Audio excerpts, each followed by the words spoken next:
Global Tribe was made possible by the David and Lucille Packard Foundation and by the AOL Time Warner Foundation. When you're half American, half British, growing up in Kenya, travel gets in your blood. My brother Dan called it safari is a way of life. When he was 22, he was killed while on assignment as a war photographer in Somalia. I learned firsthand the effects of war, misunderstanding, and hate. Since his death, I have traveled the world in search of people who are finding positive solutions to today's challenges.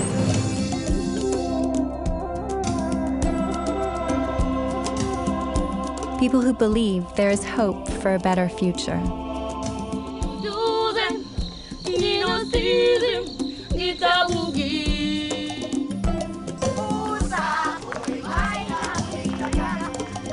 My name is Amy Eldon, and I am on a quest to find these extraordinary individuals who are creating a new world community, a global tribe.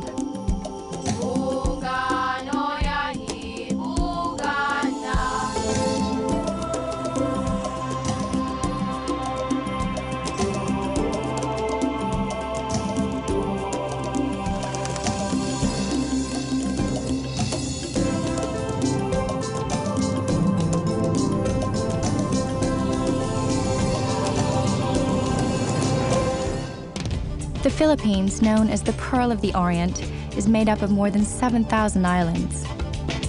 It boasts some of the world's richest reefs and rainforests, and yet the country also faces great economic and social challenges. Filipino culture is a cocktail of ingredients. Malay and Chinese roots later mixed with years of Spanish, then American occupation. The result is a Southeast Asian culture some say was formed by 4 centuries in the convent and 4 decades in Hollywood. After enduring generations of foreign occupation and decades under a corrupt dictatorship, Filipinos have only enjoyed true democracy since 1986. I begin my journey in one of the most densely populated cities in the world, the capital city of Manila, home to over 10 million residents. My first stop is Quiapo Market. The market is an opportunity to indulge in 2 staples of Filipino culture, food and folk medicine. What is this? That is a lucky charm. Oh, lovely. What other cures do you have here? This one? Yeah? What is it exactly? This is the penis of the crocodile. Oh, gosh, okay. Yes. How did you get your hands on the penis of the crocodile? Well, the old man Yeah. can use it so that it will be strong. This is for the man only. So this is like Viagra. Yes, Is this yes, Viagra? yes. It's the same as Viagra. Ah, Yeah. I see. Maybe this is where they got it. Yeah. Gary Buenavista is a magazine photographer living in Manila. Quiapo Market is his favorite photographic subject. Not camera shy. All right. Well, most of the people here are not. For him, the market represents the clash of cultures that identifies the Filipinos, from its early Chinese ancestry to its role as the site of many historic pro-democratic rallies in the 60s. What's your fascination with Quiapo? History, I guess. History. This is the kind of people that the Filipinos really are. We're not organized. We're not so perfect and clean and Colorful. yeah, we're all colorful It's and happy. We don't noisy. care about the noise and the trash and So we live and Quiapo really we're happy. represents Maybe. the essence of a Filipino. Maybe. It could be a microcosm. Religious celebrations are a part of daily life here. Fully 85% of the country is Catholic. Elaborate Flores de Mayo parades honoring the Virgin Mary take place nearly every day in the month of May. The Philippines is a country of extremes. Deep religious beliefs go hand in hand with an incredible zest for life. Natural beauty coexists with urban decay. Wealth lives next door to unimaginable poverty. 40% of Filipinos live below the poverty line, existing on less than $1 a day. One of the starkest symbols of the poverty lies just outside the city center of Manila, a garbage dump called Smoky Valley that serves as both home and workplace to thousands of families. Why is this place called Smoky Valley? Actually, it's the compilation of all this trash over the years, and over time, it started to smoke, so the heat has caused its composite to just cook up underneath, compiled to be a pile of mountains after mountains of the trash of the residents of metropolitan Manila. Hi. Nightingale Keys is a social activist who works with the families at Smoky Valley. Tell me about this girl that we're about to meet. This young lady is 27 years of age. Yep, my age. Your age. Yep. Married for 8 years. Uh-huh. And they're both from the southern part of the country, which is Bicol.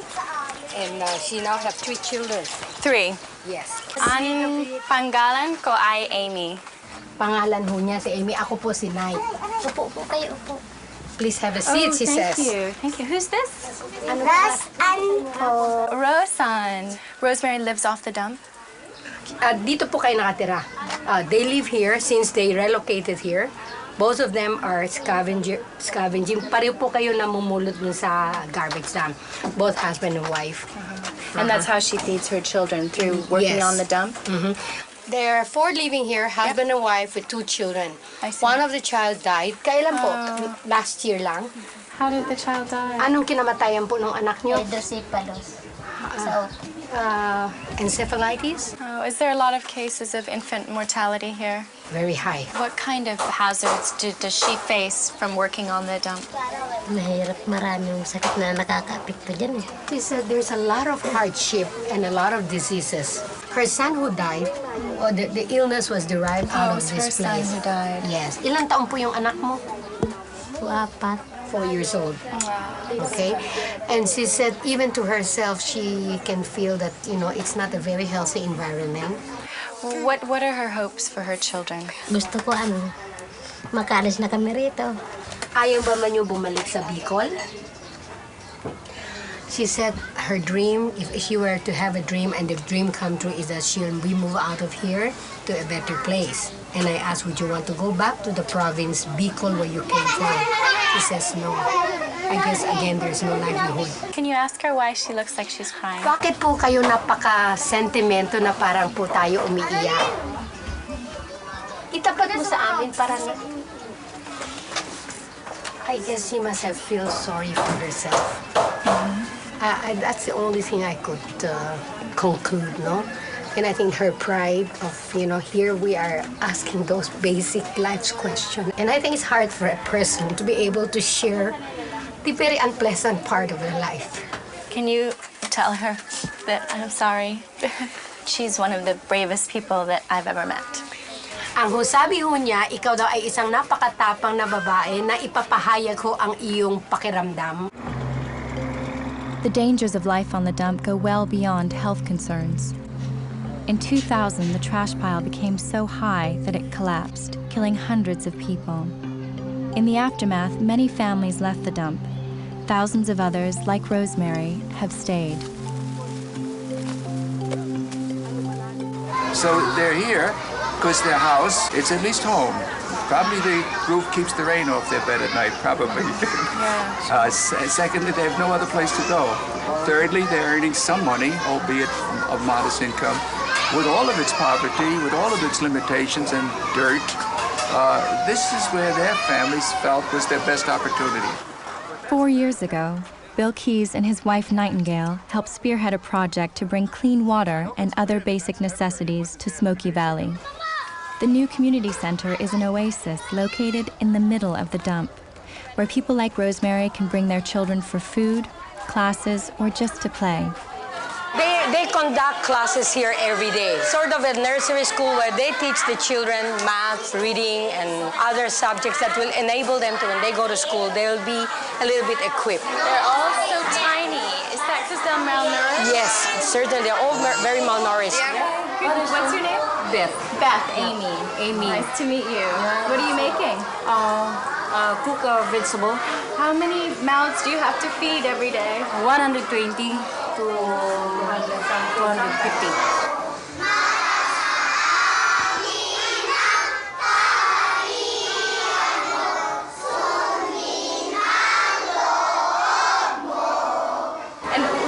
besides the food? Anybody who would like to chip in.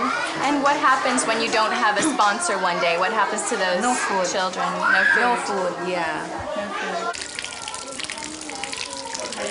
What's in here, Knight? These are the shower cubicles.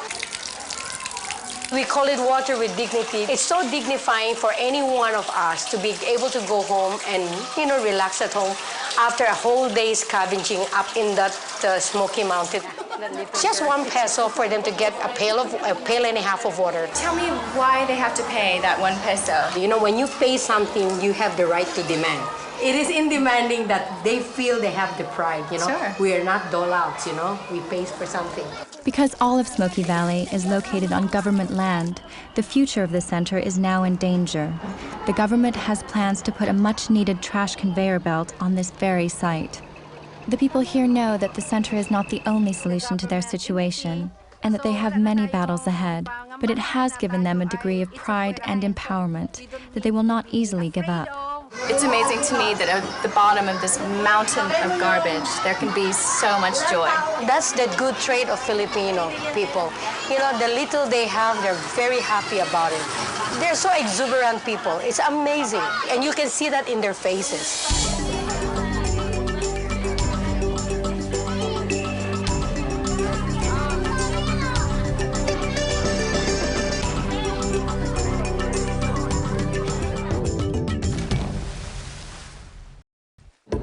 As I leave Manila behind, I feel inspired by all that I have seen here, and I wonder what challenges the less populated islands in this country face. Palawan is considered the most beautiful area in the Philippines, with its limestone cliffs and coral reefs. My diving guide here, Jerry Reyes, is a founding member of IMA, the International Marine Life Alliance, whose mission is to preserve these thriving waters. So this is your home. Yes, I feel at home whenever I'm in the sea. What is it that you love about being down there? The colors are vibrant. It's really something you cannot describe, I don't have to have an aquarium in the house. I'm in a living aquarium down there. It's really beautiful. I'm part fish. Yes, you are part fish.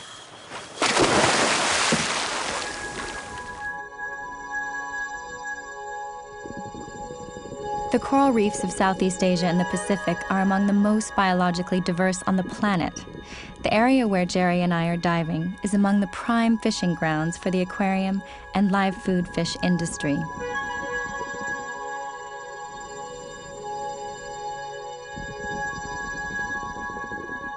There are over 2,000 species of fish here in every color imaginable. But a nearby reef presents a very different picture. There is no life here at all. Years of cyanide and dynamite fishing, methods invented in the Philippines, have taken their toll. These practices are quick and lucrative, but also deadly. Today, 80% of the reefs in this country are at risk.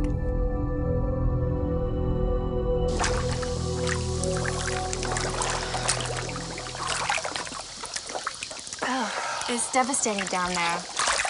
Yeah, I know. There are some indications of growth, but it will take a long time. It's such an unbelievable difference. The other one looked like this bejeweled carpet, and this one just literally looks like a gravesite. Yeah. So what happens? People will overfish and then move on to another area? And there are new people coming in just to, it's like raiding it and then getting out of it. Is it frustrating for you when you see these fishermen breaking down the reefs, fishing with cyanide or dynamite? Of course, there's anger inside me, but I have to look on both sides of it. Jerry didn't always see both sides. When he first began his work to save the reefs, he cared more for the fish in the sea than for the fishermen he was trying to reform. I used to be a fishery officer. I used to jail people. I go to the courts, present all my evidences. No way they can get out of it. But that must have been hard, seeing that these people are trying to feed their families. That's the reason why I quit. One time I went to some place in Central Visayas. One of the guys said, "Do you remember me?" I said, "Where? Where did we meet?" "You put me in jail." before. Oh my God, I felt like I had a general weakness in my body. Oh my God. And now, are you training him? Yeah, he's part of the the reform program. Amazing. Yeah. Amazing. And he said, we know you're doing your best. I said, I've changed everything in my life too, you know. And it's symbiotic because you're serving them and they're serving you. Yes, yes. It's a partnership. And that's the answer, really. Everybody has to help. Yeah. We can't do it alone. Having reformed himself, Jerry is now helping the IMA reform the locals. Yan ba yung bangka? Oh, yan dalawa. They travel the waters teaching today's fishermen how to fish the old-fashioned way, with hooks and nets. Magandang umaga. This is called the barrier net that fishermen use to collect aquarium fish. It's weighted down beneath and some floaters on top. Can we try and throw it out? Sige. It stands on its own? Yes. And then the fish swim into it? Yeah, the fish cannot see the net. Ah, okay. It's almost like invisible. I see. It can't move out. So at IMA, is that your main thrust, is showing them this method? Yes. Teaching them the method and some other variations, using the proper scoop nets. They started before using poison cyanide. Jerry showed me a demonstration of the cyanide method using non-toxic powder. One small bottle of cyanide is enough for a day's catch, but the poison can also spread for miles. For many of the coastal villages, fishing is the only source of income. In the short term, legal methods may harvest slightly fewer fish, but they ensure a continued livelihood for future generations. Have these fishermen ever used dynamite fishing? Kung gumamit ka daw ng dinamita, noon? Noon? Well, di ko alam yan ah. I didn't know that. What did he say? Now he's telling me things I didn't know. Oh, really? Oh my God, I didn't know that. I thought cyanide only.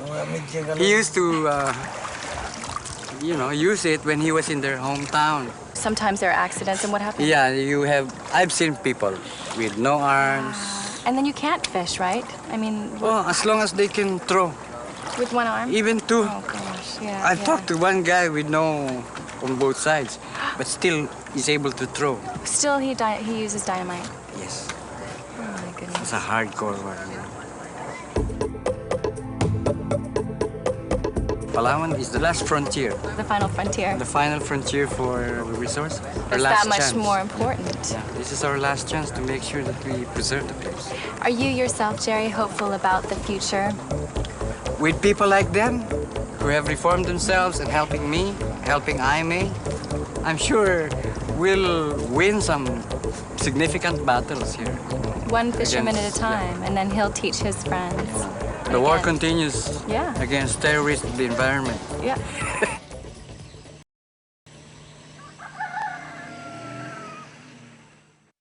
In the northern Philippines, there's a different kind of war going on, a war of cultural preservation. I'm on my way there to see what some call the eighth wonder of the world, the rice terraces of Banaue. These terraces, known as the stairway to the sky, seem to defy gravity and logic. Built by the Ifugao people using only indigenous tools, the terraces have stood for nearly 2,000 years.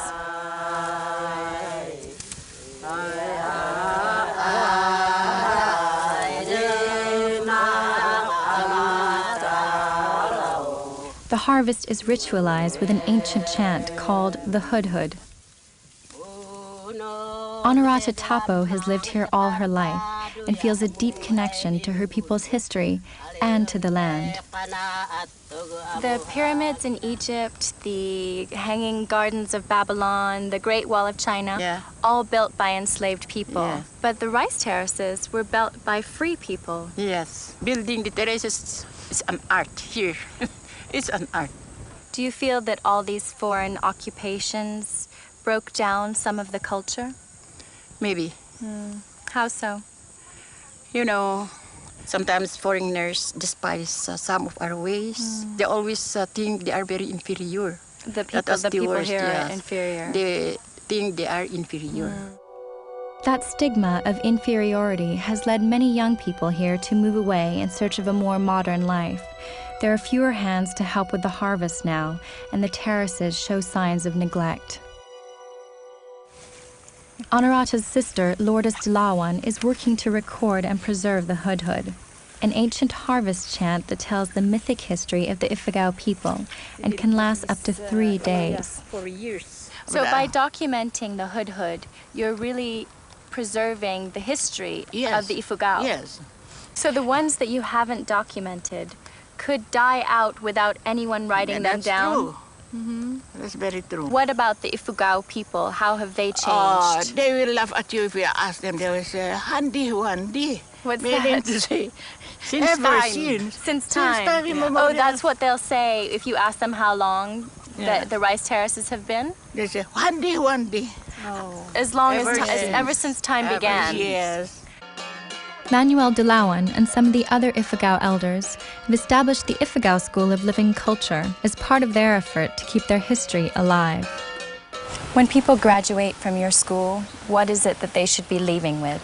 On weaving, rice wine brewing, attend community affairs where hudhud and baltung chanting is done, and even tell their stories when they will be married, their own stories about Ifugao, folktales, etc. to their own children.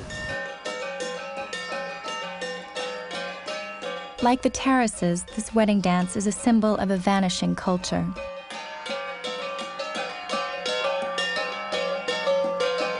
I understand that you're a member of the FBI. Is that what I heard? I was only joking. But it's a different kind of FBI here. What is it? Full-blooded Ifugao. Full-blooded Ifugao. FBI. Do you think with my dancing I could become a member of the FBI? I'm for that, 75%. 75%. That's good enough. What does the future of the Ifugao look like? I think our people here in Ifugao, at least, were culturally resilient. Despite the fact that we had been hammered through and through by those missionaries and early American and lowland Filipino teachers, we have now realized that we could be on our own as far as development, preservation of our culture is concerned. So this is really your revenge? Yes, I think so. The best revenge for the Ifugao will be to see their cultural heritage live on for generations to come. Is it unusual for girls your age, 15, 16, to know the hudhud? It's part of our culture. And how did you learn it? One of our teachers taught us. So you're some of the few younger people to know the hudhud? Yes. So you're the keepers of the tradition now. Wow, do you feel like that's a big responsibility? Yes. Yeah. Why is it important to keep the tradition alive? This is to be considered our wealth, or it's to be considered your wealth. Your wealth. Yeah. As Ifugaos. Your wealth is your culture. Yes.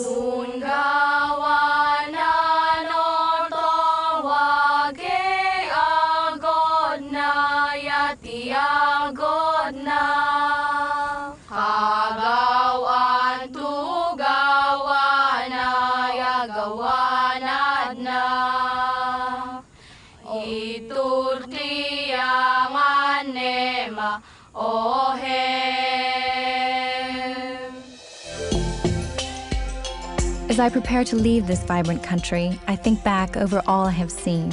This fledgling democracy is grappling with enormous challenges: poverty, overpopulation, environmental hazards. But the extraordinary people I've met here seem to embody the best of the Philippines, their ability to honor their past while dreaming of a better future.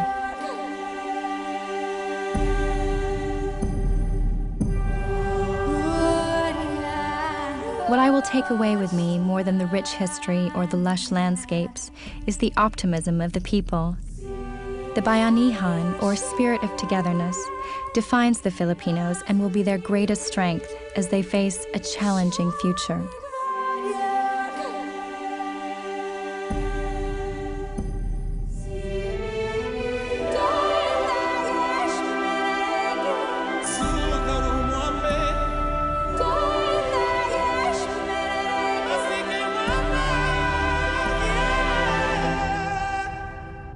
Continue your Global Tribe journey online. Learn more about the culture and history of the Philippines and meet more individuals who are working to improve our global community. Visit PBS online at pbs.org. To order Global Tribe on home video, call Video Finders at 1-800-343-4727. Global Tribe was made possible by the David and Lucille Packard Foundation and by the AOL Time Warner Foundation. Tayang magiliw, persensiyanganan, alab ng puso, sa dibdib mo'y buhay. Lupang hinirang, duyan ka ng magiting, sa malulupi, di ka pasisiil. Sa dagat at bundok, sa simoy at sa langit mo'y bughaw, may dilagang tula.